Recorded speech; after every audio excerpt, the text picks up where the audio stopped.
you've been paying attention to news regarding Star Wars Battlefront over the past couple of weeks, you'll know that EA has finally released a list of what's going to be released with the Season Pass.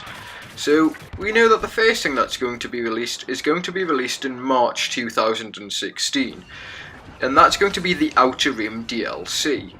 And the things that are going to be included in that are maps in the factories of Salust and Jabba's Palace. And I'm wondering, with the recent addition of new outfits for the hero characters on Hoth, does that mean we're going to get new outfits for the characters when we go to Jabba's Palace? The second DLC that's been confirmed with the Season Pass is going to come in summer 2016, and that's going to be the Bespin DLC, and the maps in that DLC are going to be set in the Cloud City of Bespin.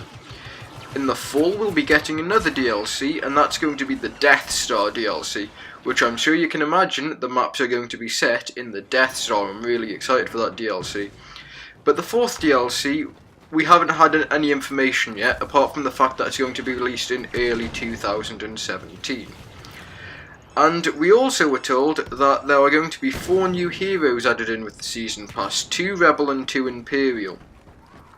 And my predictions are that we're going to get Yoda and Chewbacca for the Rebels.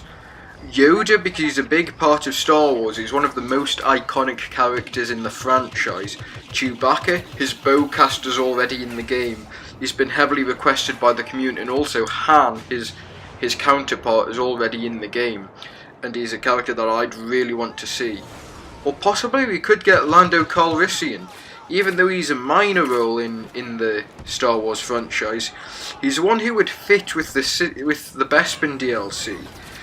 But although I don't know if we'd be able to sell a DLC, for a DLC you want a big main selling point. I don't think Lando Calrissian could be that because he's such a minor role. I don't think he'd be able to sell the DLC because he doesn't have the star power. He doesn't have the same iconic surroundings as Yoda and Chewbacca does.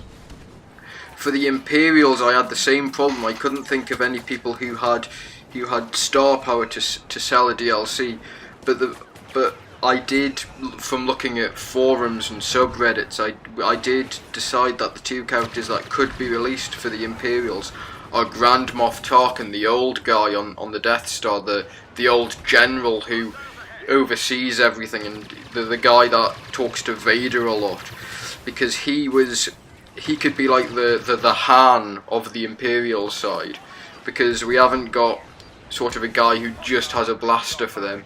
I think Grand Moff Tarkin could be that guy. Although I had the same problem with Lando Calrissian, as I've already said.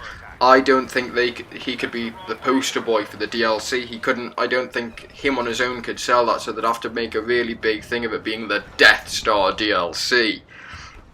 The other character that I thought could be an Imperial hero was Bossk, the bounty hunter seen in Jabba's Palace in Episode 5. Obviously he could fit in with the Jabba's Palace DLC, and also he's got a really good cult following. But apart from Jabba's Palace, there's no clear map set that could go with Bossk. And also, we've already got bounty hunters. We've already got Boba Fett. It'd be hard to make Bossk his own individual character, so different to Boba Fett. Anyway, I'd love to see what you guys had seen in the comment, and feel free to like and subscribe. I've been Kessler, and I'll see you in the next video.